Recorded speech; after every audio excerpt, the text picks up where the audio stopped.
Alors dans cette vidéo, on va apprendre à résoudre des équations avec des complexes. Alors la première chose à bien comprendre, il n'y a pas que les équations du second degré, parce que dès que les élèves ont une équation, ils commencent à calculer delta. Non, on va voir qu'il y a 4 types de situations, et on va étudier ces 4 types de situations à travers 4 exemples différents.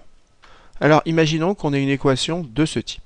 Ici on voit que l'inconnu z est à gauche, elle est également à droite, qu'il n'y a pas de z carré, c'est donc une équation du premier degré, et on va tout simplement regrouper les z, c'est-à-dire on va isoler z. Donc la première technique c'est d'isoler z tout simplement comme on le ferait avec une équation du premier degré dans R. Donc j'ai écrit la première technique, ce sera d'isoler z. Donc c'est très simple, on va regrouper les z à gauche. Donc qu'est-ce qu'on va faire? On va soustraire iz des deux côtés. Donc ça va me faire z moins iz. Je vais additionner 3 des deux côtés, donc ça me fera 3 plus 1. Ici je vais mettre donc z en facteur. Je mets donc z facteur de quoi? De 1 moins i égale 3 plus 1, c'est-à-dire 4. Et puis tout simplement je divise des deux côtés par 1 moins i, c'est-à-dire que j'obtiens z égale 4 sur 1 moins i. Donc là, on a bien trouvé la solution de cette équation, c'est 4 sur 1 moins i. Attention, on ne laisse pas ça sous cette forme-là. Il va falloir l'écrire sous forme algébrique. Donc qu'est-ce qu'on fait? Comme d'habitude, on multiplie par le conjugué du dénominateur en haut et en bas. Donc je vais multiplier par le conjugué du dénominateur, c'est-à-dire je vais multiplier par 1 plus i en haut et en bas. Et ça me donne 4 facteur de 1 plus i. Et au dénominateur, ça me donne 1 moins i que multiplie 1 plus i. Et après, je développe. Au numérateur, ça me donne 4 plus 4i. Et au dénominateur, alors ici, regardez, si ce complexe-là, je l'appelle z. Celui-là, c'est z bar, puisque par définition, j'ai multiplié par le conjugué. Quand je fais z que multiplie z bar, c'est toujours égal à a au carré plus b au carré. Où a, c'est la partie réelle de z, et b, c'est la partie imaginaire de z. C'est-à-dire que ici, j'ai supposé que z, c'est a plus ib. Donc j'insiste, quand je multiplie z par son conjugué, avec z qui vaut a plus ib, ça me vaut a carré plus b carré. Et c'est exactement ce qu'on va appliquer ici. Donc ici, j'ai 1 moins i que multiplie son conjugué 1 plus i. Donc ça fera partie réelle de ce nombre-là, c'est-à-dire 1 au carré, plus la partie imaginaire de ce nombre-là. Attention, la partie imaginaire, c'est pas moins i, c'est moins 1. Donc plus moins 1 au carré. Ça nous donne donc 4 plus 4i, le tout divisé par 1 au carré, ça fait 1, moins 1 au carré, ça fait 1, divisé par 2. Et puis je simplifie, je mets donc 2 en facteur au numérateur, ça me fait 2 plus 2i, le tout divisé par 2, et donc j'obtiens 2 plus 2i. Donc 2 plus 2i, c'est la solution de cette équation. Donc je rappelle, je récapitule, la première technique pour résoudre une équation, c'est tout simple, c'est de commencer par essayer à isoler z. Prenons maintenant l'exemple suivant, où on doit résoudre z carré égale 4z. Ici, je ne peux pas isoler z parce que j'ai à la fois du z carré et à la fois du z. Donc la première étape, c'est de se ramener à une équation, je le mets au brouillon ici, sous la forme égale à 0. Ça, c'est ma première étape. Donc qu'est-ce que je vais faire? Je vais soustraire 4z des deux côtés, et donc j'obtiens z carré moins 4z égale 0. Ça, c'est la première étape. Donc, dès que je ne peux pas isoler z, qu'est-ce que je commence par faire? Je commence par me ramener à 0. Deuxième étape, je factorise. J'insiste, je factorise. Donc ici, je vais mettre z en facteur. Donc je mets z, facteur de quoi? Facteur de z moins 4 égale 0. Et enfin, j'applique la règle du produit nul. Que dit la règle du produit nul? Elle dit que quand un produit est nul, ça signifie que l'un des facteurs au moins est nul. Et donc ici, ça me donne z égale 0 ou z moins 4 égale 0, c'est-à-dire z égale 4. Donc on trouve deux solutions qui sont z égale 0 ou z égale 4 et on écrit S égale, entre accolades, les solutions 0 et 4. Vous voyez, j'avais une équation du second degré, je n'ai pas à calculer delta. Je rappelle la technique, Donc la deuxième technique, la plus importante, c'est pour ça que je mets un point d'exclamation. C'est la même technique qu'avec les réels que vous avez apprises en seconde. Premièrement, on se ramène à 0. Deuxièmement, on factorise l'expression. Et troisièmement, on applique la règle du produit nul. C'est exactement ce que j'ai fait ici. Ici, je me suis ramené à 0. Ici, j'ai mis z en facteur. Et ici, j'ai appliqué la règle du produit nul. Donc dans beaucoup de cas, on peut appliquer cette technique. Alors prenons l'exemple suivant. On voit cette fois-ci qu'on a des fractions. On a donc un dénominateur. Et on sait que le dénominateur n'a pas le droit de s'annuler. Donc ici, il faut que z-3 soit différent de 0. C'est-à-dire que ce nombre-là n'a pas le droit de s'annuler. C'est-à-dire que z ne doit pas être égal à 3. Donc dès qu'on a des fractions, on commence par noter les valeurs interdites. Et donc j'écris z doit être différent de 3. Et j'indique bien ici sur la méthode qu'il faut systématiquement noter les valeurs interdites quand on a des fractions. Alors maintenant, je reviens à mon équation que je vais résoudre. Donc naturellement, qu'est-ce qu'on a envie de faire? On a envie d'appliquer le produit en croix. C'est-à-dire que ça que multiplie ce qu'il y a là, c'est-à-dire sous-entendu, ici c'est sous-entendu z sur 1. Donc ça que multiplie 1 est égal à ça fois ça. C'est-à-dire que si on applique le produit en croix, on obtient quelle équation? On obtient z-5 égale z que multiplie z-3. J'ai juste appliqué le produit en croix. Mais avant, parce que ici, vous voyez qu'il n'y a plus de valeur interdite. Donc si vous avez oublié d'écrire les valeurs interdites, vous risquez d'avoir une solution qui est une valeur interdite et qu'en fait, vous n'aurez pas le droit de garder. Donc c'est pour ça. 1, on commence par noter les valeurs interdites et 2, on applique le produit en croix. Et donc je rajoute, pensez à appliquer le produit en croix. Alors maintenant, je vais résoudre cette équation. On voit qu'on ne peut pas isoler z puisqu'on a du z et du z carré, donc je vais appliquer la technique habituelle, c'est-à-dire première étape, je vais me ramener à 0. Alors j'ai deux solutions, soit je ramène tout dans le membre de gauche, soit je ramène tout dans le membre de droite. Ici je vais tout ramener dans le membre de droite, c'est-à-dire que je vais soustraire z et additionner 5 des deux côtés.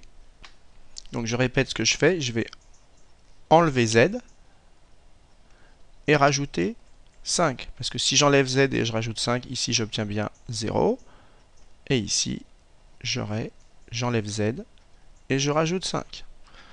Et puis maintenant je réécris cette équation à l'envers, ça me donne donc z carré, moins 3z moins z, ça fait moins 4z, plus 5 égale 0. Donc qu'est-ce que j'ai démontré depuis le début? J'ai démontré que résoudre cette équation, finalement, ça revient à résoudre cette équation qui est cette fois-ci une équation du second degré. Donc je commence par essayer de factoriser, mais ici on voit que le problème on ne peut pas factoriser, et c'est uniquement dans le cas où on ne peut pas factoriser qu'on commence par calculer le discriminant.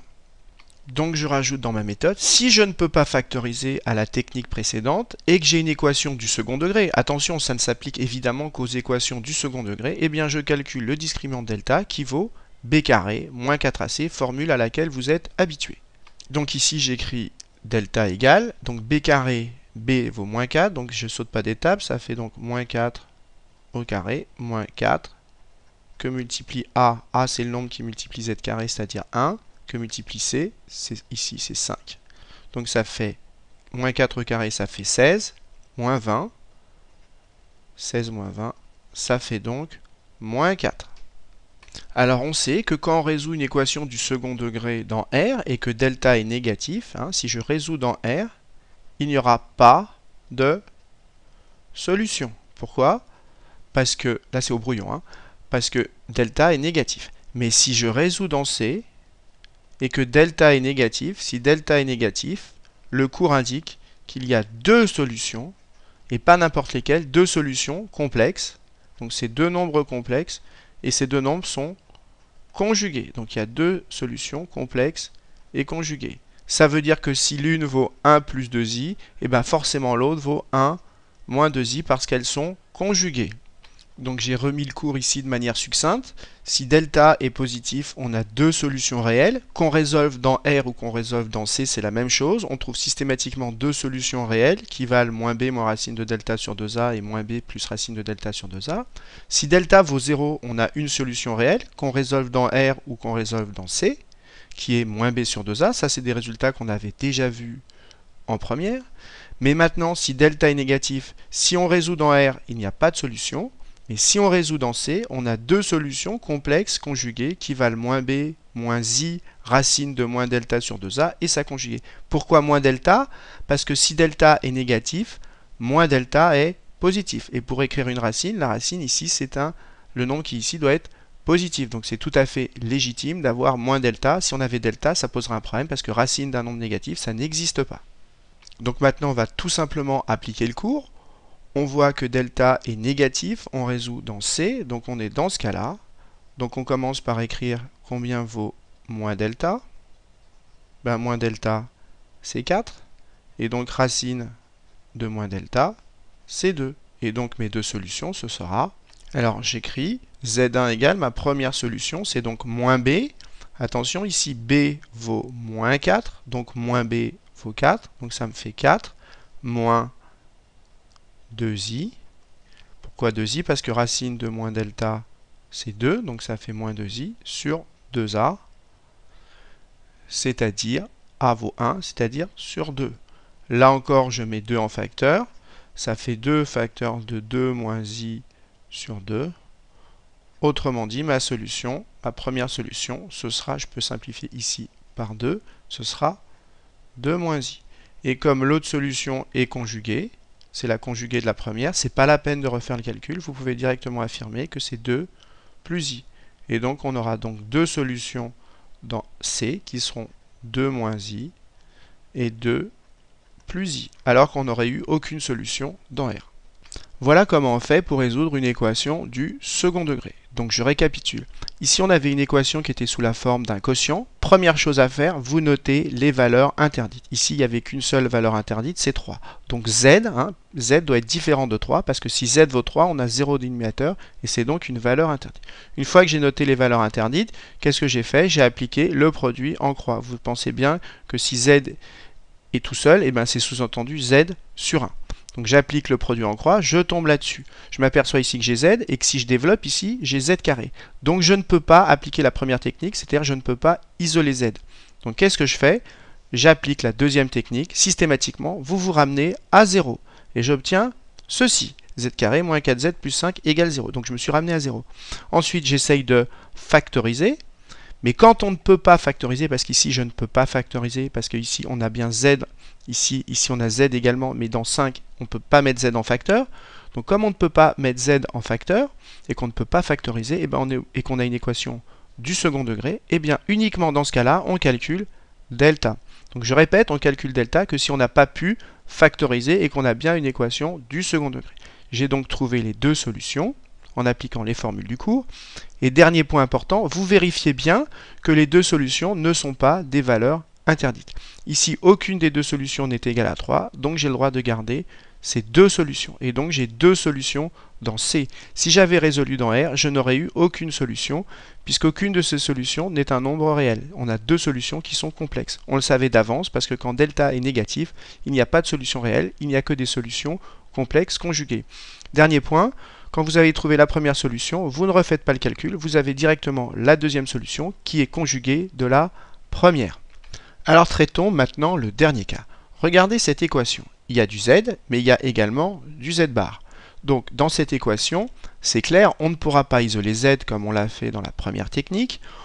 Même si on se ramène à 0, on ne pourra pas mettre Z en facteur, puisqu'il y a à la fois du Z et du Z bar, et on ne tombera pas non plus sur une équation du second degré. Donc on est dans une autre situation.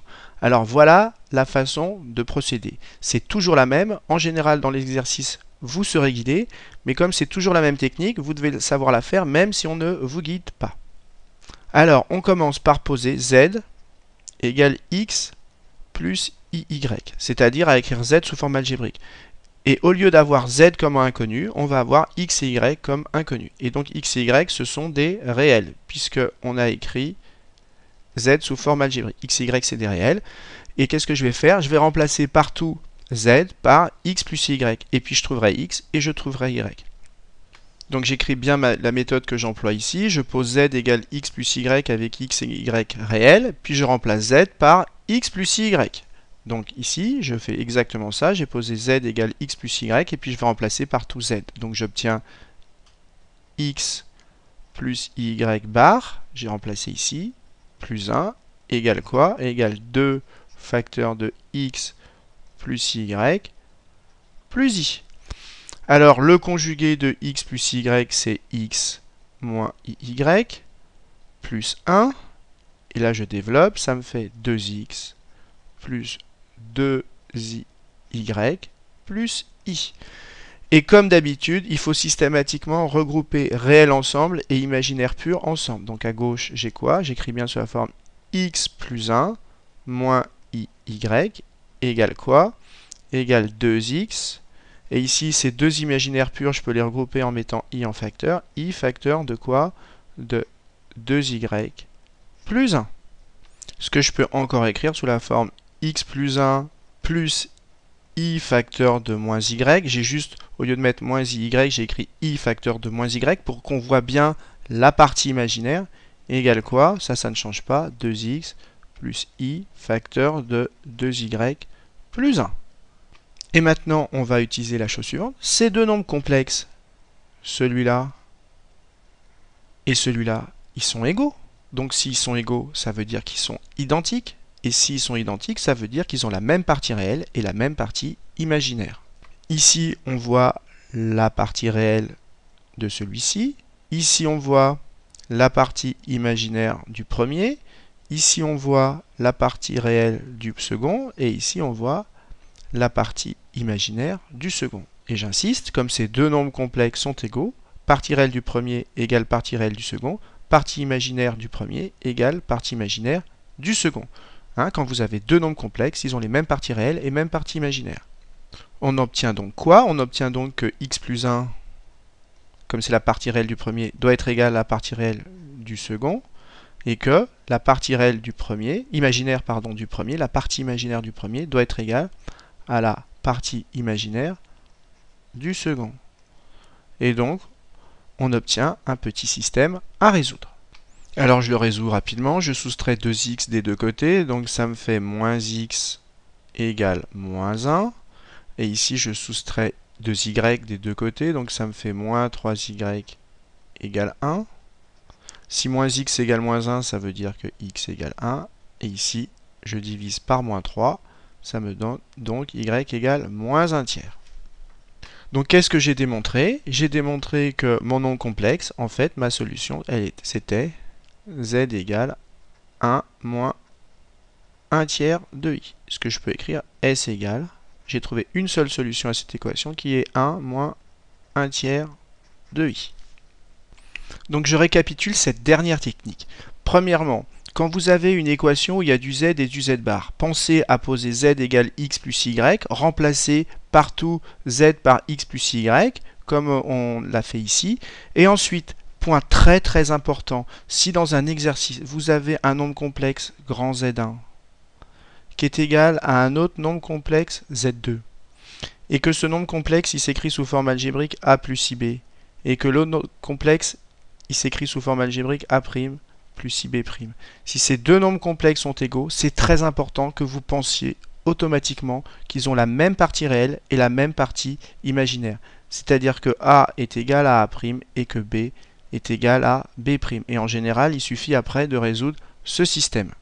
C'est exactement ce qu'on a utilisé ici. On a écrit que ce nombre complexe est égal à celui-là. On l'a bien écrit sous la forme A plus IB. Et là, pareil, sous la forme A' plus IB'. On les a écrits sous forme algébrique. Et ensuite, on a écrit que la partie réelle du premier est égale à la partie réelle du second. Et pareil, pour les parties imaginaires, on a obtenu un système qu'on a résolu. Et donc, on a trouvé la valeur de x et la valeur de y. Et donc, si on connaît x, y, on connaît z. Et voilà comment on a trouvé z. Voilà ce qui termine cette quatrième technique. Alors, je récapitule ces 4 techniques. La première technique à laquelle il faut penser, c'est tout simplement d'essayer d'isoler z comme vous avez appris à le faire au collège. La deuxième technique, c'est que parfois on ne peut pas isoler z. Donc, dans ces cas-là, comme dans le deuxième exemple, qu'est-ce qu'on a fait? On se ramène, donc quand on ne peut pas isoler z, on se ramène systématiquement à 0. Voilà, comme ceci, comme on l'a fait ici. On essaye de factoriser et on applique la règle du produit nul. C'est exactement ce qu'on a fait dans ce deuxième exemple. Mais le problème, c'est que parfois, on ne peut pas factoriser. C'est ce qui s'est passé dans ce troisième exemple. Donc dans ces cas-là, ici on avait un quotient, il faut commencer par écrire les valeurs interdites. Ici, la valeur interdite, c'était 3. Ensuite, on applique la règle du produit en croix. On développe, on arrange et on a obtenu une équation du second degré. Alors, quand vous avez une équation du second degré, la première chose à essayer de faire, c'est d'essayer de factoriser. Mais quand on ne peut pas factoriser et qu'on a une équation du second degré, et uniquement dans ce cas-là, on calcule delta et on trouve les solutions. C'est exactement ce qu'on a fait ici. Parce que ici, l'équation, vous vous souvenez, on ne pouvait pas factoriser, donc on a calculé delta, on a trouvé les solutions. On vérifie bien que les solutions qu'on a trouvées ne sont pas des valeurs interdites, c'est-à-dire qu'elles n'annulent pas ici le dénominateur. Enfin, la quatrième technique, extrêmement importante, quand vous avez une équation où il y a du z et du z bar, par exemple, vous ne pourrez jamais ni isoler z, puisqu'il y a du z bar, ni mettre z en facteur, puisqu'il y a encore du z et du z bar, donc vous ne pourrez pas mettre z en facteur. Donc comment on fait? On pose z égale x plus y, on remplace partout z dans l'équation, et on se ramène à une équation du type a plus ib égale a' plus ib'. Vous regroupez bien ensemble partie réelle, partie imaginaire.